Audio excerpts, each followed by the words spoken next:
Hello my dear netizens, welcome to common man pictures. இன்னைக்கு உங்க எல்லாருக்கும் தரமான அண்ட் மெரட்டலான ஒரு அப்டேட்டை கொடுக்க போறேன். அட சத்தியமா தான்ப்பா சொல்றேன். உங்க எல்லாருக்கும் கண்டிப்பா இந்த விஷயம் தெரிஞ்சிருக்கும். சாரி, எனக்கு தெரியாது.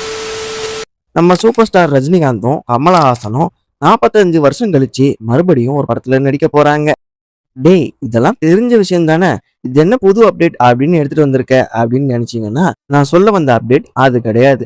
கமலஹாசன் அண்ட் ரஜினிகாந்த் சேர்ந்து நடிக்க போற படத்தை டைரக்ட் பண்றதுக்கான ஆப்பர்ச்சுனிட்டி நிறைய பேர்கிட்ட இருந்தாலுமே கடைசியா அது நெல்சன் கிட்ட போய் மாட்டிருக்கு.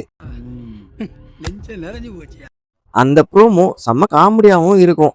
அதே டைம்ல நிறைய பேரு அந்த ப்ரோமோல வந்த கேர்ள்ஸ் எல்லாம் ஏஐ அப்படின்னு தெரியாம ஐடி கேட்டு அசிங்கப்பட்டிருக்காங்க. மாப்பிள இவன் தான் எங்கேயோ செமத்தியா வாங்கியிருக்கான். இங்க வந்து வேற எவனோ வாங்கின மாதிரி அவுத்துறான் பாத்தியா? ஒரு அசிங்கமாய் போச்சு குமார். சரி டென்ஷன் ஆகாதீங்க. கடைசியா என்ன விஷயம் அப்படின்னு சொல்லிடுறேன். கமலஹாசன் அண்ட் ரஜினிகாந்த் ரெண்டு பேரும் சேர்ந்து நடிக்கிற இந்த படத்தை நெட்ஃபிளிக்ஸ் நிறுவனத்துக்கிட்ட 250 கோடி ரூபாய் வரைக்கும் வியாபாரம் பண்ணலாம்னு நினைச்சிருக்காங்க ரெட் ஜெயண்ட்.